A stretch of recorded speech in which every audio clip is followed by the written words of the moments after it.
Hello guys, इस video के अंदर हम बात करेंगे एवेन्यू सुपर मार्ट यानी कि डी मार्ट के जो रिज़ल्ट है वो आए हैं, उसको हम एनालाइज करेंगे इस वीडियो के अंदर।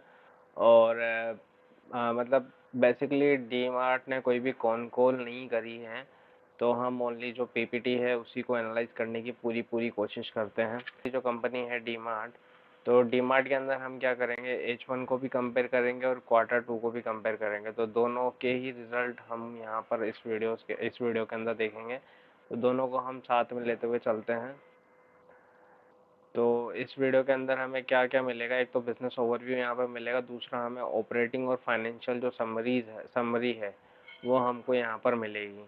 तो आगे हम स्टार्ट करते हैं। सबसे पहले कंपनी के जो बिजनेस है उसको लेकर हम स्टार्ट करते हैं। तो बेसिकली जो कंपनी का बिजनेस ओवरव्यू है, तो जो डीमार्ट है, जो डीमार्ट के जो प्रोडक्ट है वो बेसिकली तीन तरह के कैटेगरी में डीमार्ट बिजनेस करता है। तो आप सभी जानते हैं कि डीमार्ट क्या है, एक रिटेल चेन है जो कि तीन तरह की कैटेगरी के अंदर डील करता है। तो ये क्या है, एक रिटेल चेन है। और अगर हम बात करते हैं इसमें, तो पहली कैटेगरी जो आती है वो है फूड की कैटेगरी, दूसरी है नॉन फूड आइटम जिसको हम एफएमसीजी बोलते हैं, यानी कि फास्ट मूविंग कंज्यूमर गुड्स। और जो थर्ड वाला पोर्शन होता है वो है जनरल मर्चेंडाइज या अप्रेल, यानी कि जो जनरल मर्चेंडाइज होती है, नॉर्मल कपड़े वगैरह, जो नॉर्मल कपड़े से रिलेटेड आइटम होते हैं या जो डेली बेसिस में काम में आते हैं घरों में, उसको जनरल मर्चेंडाइज के अंदर रखा जाता है। तो अगर हम यहाँ पर बात करें हाफ ईयरली बेसिस पर, तो हाफ ईयरली अगर बात करें तो लास्ट ईयर जो पिछले फाइनेंशियल ईयर के जो हाफ ईयरली में ये जो फूड वाला सेगमेंट था जिसका मार्केट शेयर था 56.40%, और जो इस बार के जो हाफ ईयरली में है इसका जो मार्केट शेयर है पूरे रेवेन्यू सेगमेंट का इस बार है 57.01%। अगर हम बात करें कि फूड सेगमेंट के अंदर क्या आता है, ग्रोसरी आइटम, जो डेली बेसिस की जो चीज़ें हैं आपकी, वो सब ग्रोसरी जो भी मतलब डेली का घर का सामान, और डेयरी प्रोडक्ट्स आ गए, जैसे कि कोई भी आइसक्रीम जैसे कि डेयरी प्रोडक्ट लाइक दूध आ गया। दूध तो नहीं बेचता ये डीमार्ट, जितना मैंने स्टोर में विजिट किया है। तो जैसे कि बटर हो गया या फिर छाछ हो गया या दही हो गया, इस तरह का आइटम। और जैसे कि यहाँ पर स्टेप स्नैक्स हो गया, जो कुरकुरे वगैरह, टनाटन, जो भी चिप्स वगैरह बच्चे खाते हैं वो, फ्रोजन प्रोडक्ट यानी कि आइसक्रीम वगैरह, और प्रोसेस्ड फूड, जो भी प्रोसेस्ड फूड होता है वो, और बेवरेजेस या फिर जो यहाँ कॉन्फेक्शनरी आइटम, जैसे कि ये आई थिंक कुकीज़ टाइप का कुछ लग रहा है, फ्रूट एंड वेजिटेबल और कुकिंग ऑयल, ये सब जो पार्ट है फूड आइटम्स का है, फूड कैटेगरी से बिलोंग करता है। अगर हम नॉन फूड आइटम्स की बात करें, तो उसका अगर H1 यानी पिछले साल का हाफ ईयरली था वहाँ पे 20.15% था, और जो इस बार का जो हाफ ईयरली था उसके अंदर ये ही 19.65% था। यानी कि लास्ट ईयर के फर्स्ट हाफ के कंपेयर में इस साल का जो फर्स्ट हाफ है उसमें जो ये एफएमसीजी वाला सेगमेंट है, यानी नॉन फूड वाला सेगमेंट है, उसने अपना मार्केट, मतलब उसने अपना शेयर खोया है टोटल रेवेन्यू के अंदर से। यानी कि इस वाली कैटेगरी ने ग्रो करा है बिजनेस के अंदर।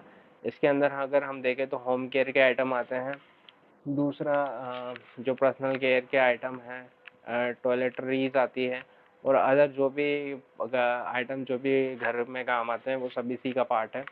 अगर हम थर्ड वाली कैटेगरी की तरफ चले तो जनरल मर्चेंडाइज या फिर अप्रेजल, यानी कि जिसमें शूज़ वगैरह, ये जो भी लाइफस्टाइल आइटम आते हैं वो सभी इसी का पार्ट है। तो पिछले हाफ वन के अंदर जो इनका मार्केट शेयर था वो 23.45% था, जो कि इस बार थोड़ा सा स्लाइटली हम बोले तो फ्लैटिस बोल सकते हैं, फ्लैट रहा है ये ऑलमोस्ट। वो लगभग रहा है 23.34%। यानी कि इसका भी थोड़ा सा रेवेन्यू के अंदर से जो हिस्सा था वो थोड़ा कम हुआ है, हल्का सा कम। इसका भी थोड़ा सा कम हुआ है और इसका थोड़ा सा बढ़ा है। यानी कि अगर तीनों कैटेगरीज की बात करें तो फूड जो कैटेगरी है उससे सबसे ज़्यादा रेवेन्यू डीमार्ट या एवेन्यू सुपर मार्ट को हुआ है। इसके अंदर जो प्रोडक्ट्स आते हैं वो आता है बेड एंड बाथ्स आते हैं, टॉयज एंड गेम्स आते हैं, क्रॉकरीज आती हैं, प्लास्टिक गुड्स आते हैं, गारमेंट्स आते हैं, फुटवेयर, और ये हाउस अपीयरेंस यानी कि घर के आइटम, यानी मशीन वगैरह, ये सारी चीज़ें यहाँ पर आती है। अगर हम आगे चलते हैं स्लाइड के अंदर,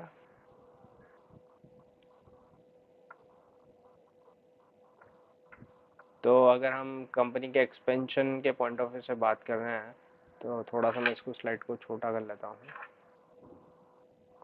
अगर कंपनी के एक्सपेंशन के पॉइंट से हम बात करें तो बेसिकली कंपनी के लगभग H1 जो इस वाले फाइनेंशियल ईयर है उसके अंदर 432 स्टोर है। ये पूरा आप जोग्राफिकली देख सकते हैं कि कहाँ कहाँ स्टोर हैं।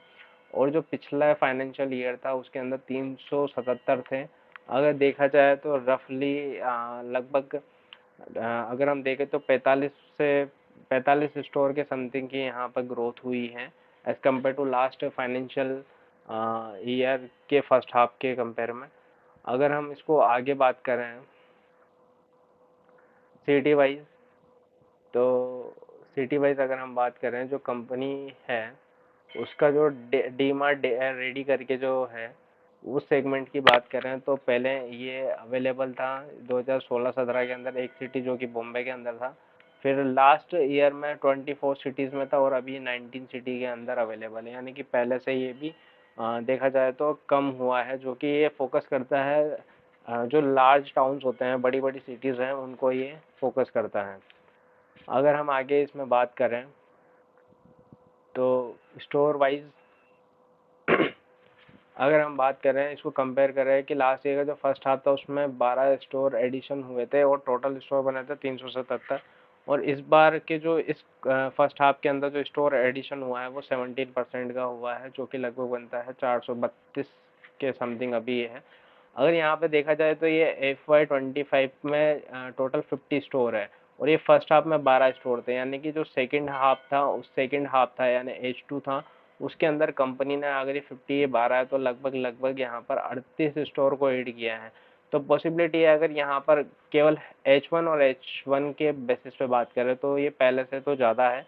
और आशा है कि अगर कंपनी इसको आगे और कंटिन्यू करती है तो ये स्टोर का नंबर में भी पूरे ओवरऑल में आगे जा सकता है। तो ऐसा हम मान के चल सकते हैं। अभी तो बाकी कंपनी ने कोई कॉन कॉल या कोई गाइडलाइंस नहीं दी है तो उसके बारे में कोई कमेंट नहीं किया जा सकता।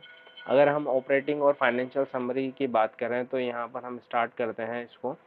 तो सबसे जो इसमें इम्पोर्टेंट चीज़ है वो है यहाँ पर कंपनी का रेवेन्यू सेल्स पर रिटेल बिजनेस एरिया। आप जानते होंगे कि जितने भी रिटेल जो शॉप होती है उसके लिए सबसे ज़्यादा इम्पोर्टेंट चीज़ होती है कि जो पर स्क्वायर फिट कितना वो रेवेन्यू जनरेट कर रहा है या कंपनी में वैल्यू एडिशन कर पा रहा है, उसके बेसिस पे ही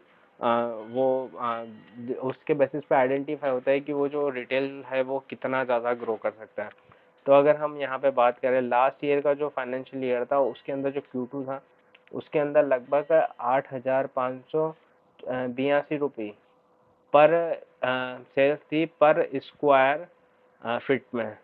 और अगर हम अभी की बात करें तो ये है 8692 प्रति स्क्वायर फिट की। और अगर हम बात करें कि क्वार्टर ऑन क्वार्टर बेसिस पर तो क्वार्टर ऑन क्वार्टर बेसिस पर ये जो प्रति स्क्वायर फिट है यानी पर स्क्वायर फिट की जो सेल्स है वो थोड़ी सी डिक्लाइन हुई है, जिसको आगे हम इसमें और देखते हैं और फाइनेंशियल्स को देखते हैं। तो अगर हम आगे के फाइनेंशियल्स को देखें तो रेवेन्यू फ्रॉम ऑपरेशन यानी कि जितना भी मेन कोर से जो बिजनेस से जो रेवेन्यू आया है कंपनी का लास्ट ईयर था 27,000 के समथिंग या रफली हम बोल सकते हैं 28,000 और इस बार का है 32,000 के समथिंग मान सकते हैं इसको। और अगर देखा जाए तो ये लास्ट जो क्वार्टर है सेम क्वार्टर के अंदर सॉरी सेम हाफ ईयरली के अंदर अगर कंपेयर करें तो ये ज़्यादा था और यहाँ पर देखा जाए मतलब उसके कंपेयर में अभी ज़्यादा है। और अगर हम फाइनेंशियल ईयर की बात कर रहे हैं तो वो था लगभग 58 हम मान सकते हैं 58,000 के समथिंग। अगर हम EBITDA मार्जिन की बात करें तो पिछले जो हाफ ईयरली था उसके अंदर जो EBITDA मार्जिन था वो 8.4% का था, जो कि अभी गिरकर ये 7.9% के लिए हो गया है। इसका ये मतलब है कि कंपनी अपने पास में वैल्यू एडिड आइटम ज़्यादा नहीं बेच पा रही है या फिर वो आइटम या अपने ब्रांड के अंदर में या अपनी अम्ब्रेला के अंदर में जो भी प्रोडक्ट्स है उनको ज़्यादा सेल नहीं कर पा रही और इनका जो गेम है वो पूरा वॉल्यूम पे बेस चल रहा है। इस वजह से यहाँ पे मार्जिन इनका थोड़ा सा डाउन हुआ है। अब यहाँ पर अगर ये गिरावट है तो पॉसिबिलिटी है कि पेट मार्जिन में भी हमें गिरावट दिखे। तो लास्ट जो फर्स्ट हाफ था पिछले साल का उसमें 55% का यहाँ पे प्रॉफिट आफ्टर पेट मार्जिन था, यानी कि शुद्ध मुनाफा जो मार्जिन के पॉइंट ऑफ व्यू से। और अगर अभी हम बात करें तो ये है 4.9% के समथिंग, जो भी यहाँ पर भी गिरावट आई है। तो इसका सीधा सा मतलब है कि जो कंपनी है वो अपना बिजनेस उसके अंदर वॉल्यूम ग्रोथ उसको मिल रही है, क्योंकि लास्ट ईयर यहाँ पर था 1523 ये सब फिगर है करोड़ के अंदर, और अभी है इसका 1576 करोड़ है। तो वॉल्यूम ग्रोथ मिली है, बट यहाँ पे मार्जिन इनका इतना अच्छे से नहीं मिल पाया है। अगर नेट कैश फ्लो की बात करें ऑपरेशन से, तो पिछले फर्स्ट हाफ के अंदर था इनका 1884 करोड़ का, और जो इस क्वार्टर के अंदर है 2021, जो कि बेटर है अगर हम देखें तो। अगर हम आगे अगर हम चलें नेक्स्ट स्लाइड के अंदर, तो अगर आप देखेंगे या नेक्स्ट स्लाइड के अंदर, तो कंपनी का क्या है यहाँ पर अगर आप देखें डे इन्वेंट्रीज और डे पेएबल्स, यानी कि कितने दिन में इन्वेंट्री निकलती है। तो कंपनी की जो इन्वेंट्री जो पिछले फर्स्ट मतलब जो लास्ट फाइनेंशियल फर्स्ट हाफ में थी, वो 32.6 डेज में निकलती थी, जो अब भी लगभग 34 दिन के अंदर ये निकलती है। वहीं अगर हम बात करें तो इसके जो डे पेएबल्स, पहले जो कंपनी के अंदर 6.84 दिनों के अंदर ये पे कर दिया जाता था पेमेंट, जो कि अब पहले 8.3 था, जो कि अब 6.8 हो गया है, जो कि समहाउ बेटर है पहले के कंपेयर में।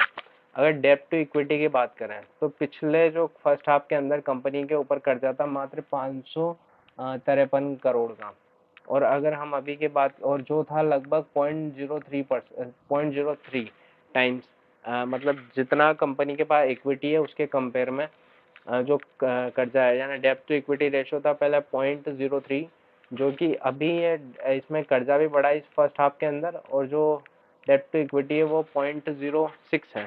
ऐसा कोई बुरा नहीं है, बट ठीक है, डिसेंट है। अगर हम बात करें फिक्स एसेट और इन्वेंट्री टर्नओवर के पॉइंट ऑफ व्यू से, तो फिक्स एसेट कंपनी के अगर हम देखें, पिछली बार फिक्स एसेट थे जो कंपनी के पास में 1.8 थे, और अभी यहाँ पर इस 1.7 है। और पिछली बार जब अगर हम देखें तो यहाँ पर जो इन्वेंट्री टर्नओवर रेशो था वो 6.6 था, जो कि अभी 6.3 हो गया है। तो ये इसमें भी पहले से के कंपेयर में गिरावट है। अगर हम कंपनी के नेटवर्थ और कैपिटल एम्प्लॉयड की बात करें, तो कंपनी के कैपिटल एम्प्लॉयड पिछले फर्स्ट हाफ के अंदर 9.6 थी, और अभी की बात करें तो 8.8% है। तो यहाँ पे कंपनी का जो आरओसी है उसमें गिरावट आई है। और अगर नेटवर्थ की बात करें, तो पिछली बार जो कंपनी के पिछले फर्स्ट हाफ के अंदर नेटवर्थ थी वो 7.6% थी, और अभी ये 6.8 पहले 7.6% थी, जो कि अभी 6.8% है।